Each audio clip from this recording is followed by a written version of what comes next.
Hello, good day everyone! Welcome to Marvin Cooking Lifestyle. Ito naman po ang inyong kusinera naglilingkod at lulutuan kayo ng napakasarap na putahe gamit ang ating corned beef. Dito sa ating kawali maglagay tayo ng mantika. Painitin lang natin konti bago natin ilagay ang ating onion or ang ating sibuyas na hiniwa. Ayan, igisa-gisa lang natin hanggang lumabas yung kanyang halimuyak na amoy dahil yan ang nagpapasarap sa ating pagkain pag ating ginisa ang ating sibuyas. Kahit ang mga bata magustuhan ito dahil sa corned beef. Ayan, then isunod natin ang ating onion and garlic. Ang onion and ang garlic at saka ang ating ginger. Pag sinabay nyo yan igisa, yan nagpapa-enchant flavor sa ating mga dishes. Yan, i-combination yan siya, napakasarap yan. Ayan, igisa lang din natin hanggang lumabas yung kanang halimuyak na amoy at isunod natin ang ating kamatis. Ayan. Sa hindi pa po nakasubscribe sa ating channel, just click the subscribe button and notification bell para ma-notify kayo sa mga newly uploaded video. Then, isunod natin ang ating corned beef. Yan, nabili natin sa isang supermarket dito sa Kuwait. Ayan, itong corned beef na ito is made from Philippines. Ito ang pure food corned beef. Yan, igisa lang natin hanggang lalabas yung kanyang nagmamantika-mantika na karne. Then, sunod natin ang ating asin or salt. Tansyahin lang natin ang ating asin para hindi umalat ang ating pagkain. Then, lagyan natin ng kunting paminta. Ito ang Ajinomoto, optional sa mga hindi gumagamit ng Ajinomoto. Pwede yang tanggalin. Pwede kayong gumamit ng magic syrup. Ayan, igisa-gisa lang natin ang ating nilulutong corned beef. Pero ang ating sahog dito ay napakasarap na mga iba't ibang gulay. Lalo na pag niluto natin na malutong-lutong. Then, isunod natin ang ating sitaw or string beans in English. Sa Arabic naman, ang tawag nito is luba. Then, ang ating okra. Yan, sunod natin. Isabay na natin yan siya sa ating sitaw dahil ang okra dito is medyo matigas. Yan. Hindi kagaya ng okra sa Pilipinas, napakasarap lalo na yung bagong pitas. Tiyak na magugustuhan ito ng mga kiddos ninyo. Try nyong lutuin sa inyong kitchen. Ayan. Pagkatapos natin ilagay ang ating okra, haluin natin yan siya para lahat siya malagyan ng lasa ng corned beef. Yan, gisa-gisa lang natin. Huwag natin, pag nagluluto tayo ng mga gulay, mga ka-OFW, huwag natin siyang i-overcook. Kailangan yung medyo malutong-lutong para masarap siyang kainin. Pangit kasing kainin ang gulay pag overcook na siya. Yan, takpan lang natin ng few minutes. Yan, pag ganyan na, umusok-usok na at humahali-halimuyak ang ating niluluto, haluin na natin ulit.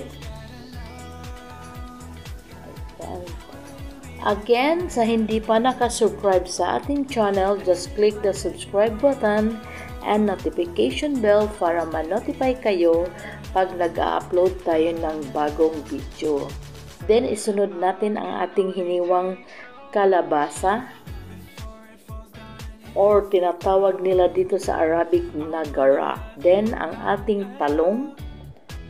Ayan, ang talong at kalabasa, pwede yang isabay dahil mabilis lang yan siyang maluto.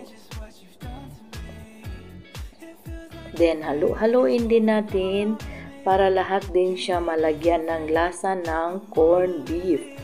At saka pantay yung kanyang pagkakaluto mamaya. Hindi yung iba luto, yung iba hindi. Ganon po tayo dapat magluto ng mga gulay. Napakasustansya po nito pag ating itong kinain. Sa lalo na sa mga nagda-diet, pwede po ito yung hindi kumakain ng manok.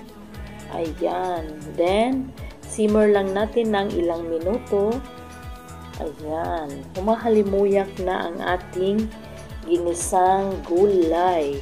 At pagkatapos nito, isusunod natin ang ating cabbage or repolyo.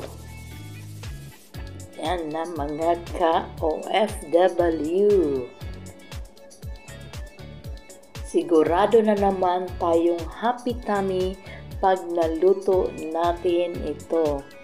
Ayan, simmer for few minutes bago ilagay ang ating cabbage or repolyo. Halu-haluin lang muna para magpantay ang kanyang mga lasa.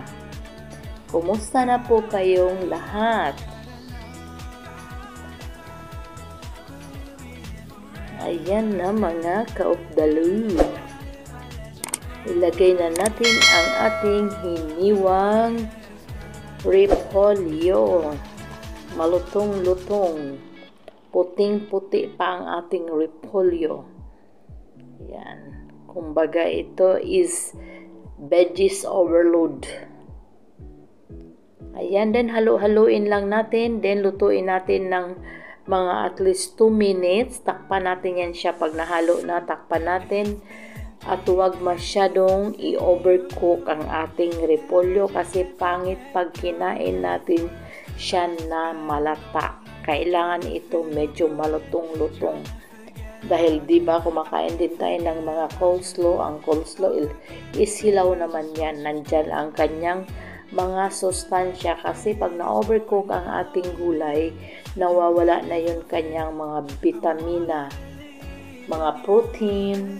Ayan, nawawala na yan siya pag overcook ang ating mga niluluto.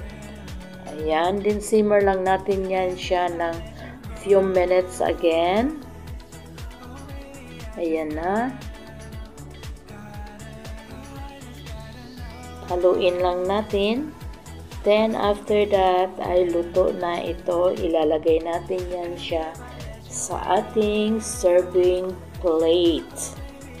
Ayan, ito na ang ating serving plate. Kumikinang-kinang pa. Yan, ilagay natin ang ating napakasarap na veggies corned beef. Ayan, tignan nyo, hindi masyadong luto ang ating mga gulay. Kaya masarap yan siya. Medyo malutong-lutong papakin. Kahit walang kanin, napakasarap nito. Promise. Kaya subukan nyo nang lutuin sa inyong kusina. Madali lang naman ito at mabilis. Ayan, kita nyo.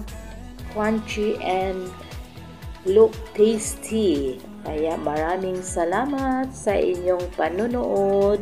Kung nanonood pa kayo hanggang ngayon, ibig sabihin nagustuhan nyo ang ating niluluto.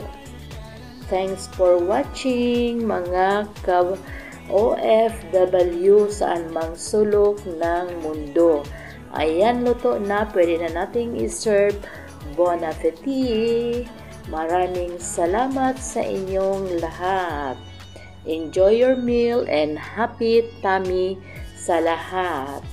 Bye-bye! See you next video.